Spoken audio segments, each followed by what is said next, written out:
Okay, we're in this beautiful new Freightliner. She's only done 24,500 kilometers, which I think is around about, I don't know, about 17 or 18,000 American miles maybe.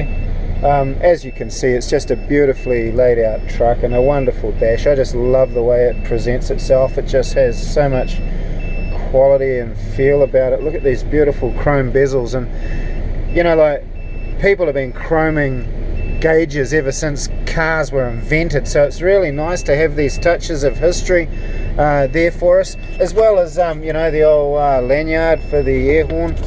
But check this out, I've got a 90-degree corner up here, and this thing just drives so well. There's my trailer. Look at this shit, mate. One-handed, effortless, car cutting me off, but you get that.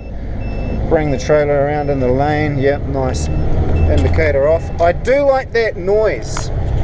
I do like that noise on the indicator. You know, I've found that some people don't like it, but you know, like after a 10-hour shift, it's a nice little cue to let you know, hey dude, turn your indicator off. You know, that's a very smart piece of engineering. It's building around familiarization. You know, we get so comfortable within these cabs, and we get so you know, that little keys like that to the factored in just to help us do a good job. We just really appreciate it. So as you can see, the dash has a beautiful traditional look about it, but these white faces on the gauges, man, I think they're really cool. And at night they just turn into conventional gauges, and they're very easy on the eye, very easy to look at. Yeah, I really like them. And one of the things I like about American design, and keeping in mind that Freightliner has got German engineering running gear, right?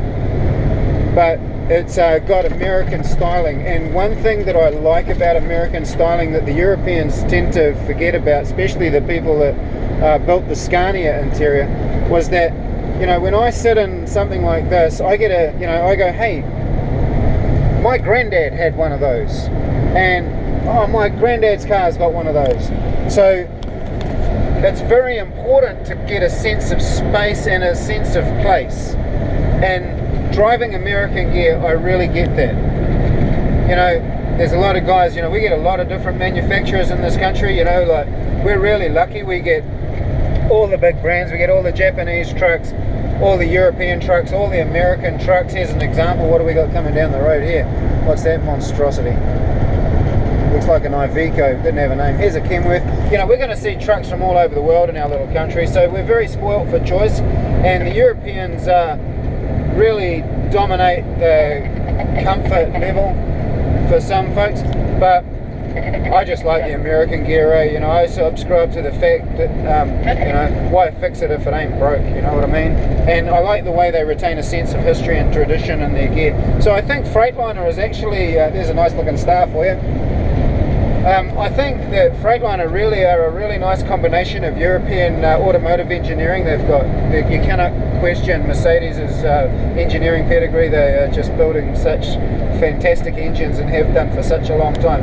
And really the American designers, they really know what they're about, and they really incorporate a sense of space and time. And they're just very clever, talented people, and I'm really impressed with this. This Kiwi cab, she's kind of little compared to some of you American folks. I mean, there ain't a lot of space back there, but to be fair, there's not a lot of Kiwis that actually sleep in our cabs, because our country's so small that we usually can be home most nights. And if we are sleeping in our cabs, well, you know, that's not a bad place to hang out. And we're normally home every third or fourth day, and you know, sure, there's some really hardcore, we call them floating guys, you know, you American guys call them over the road drivers, and our floating drivers, they just float from job to job to job, and they've got the big argosies like what I was travelling in the other day, and they're really well kitted out. A lot of them are camping out and stuff like this, you know. They're real hardcore dedicated truckers, and respect to those guys. They're just the bomb, and I'm sort of angling towards that one day myself. But as you can see, for a brand new truck, she's had a bit of a hard life already, but it's not an unpleasant place to hang out, eh?